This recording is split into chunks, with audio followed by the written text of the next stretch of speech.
wedi'n locio i wasgu bobl, a dringodd rai ohony'n dros y ffentiau i ceisio dianc.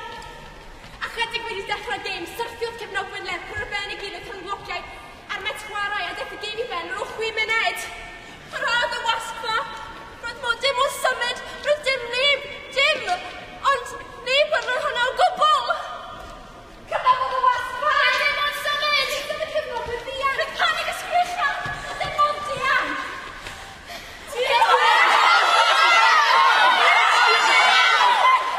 Roedd camerau'r BBC yn darlledu'r cyfan yn fyw i gartrefi ar draws y wlad. Fe welis i fe'n digwydd.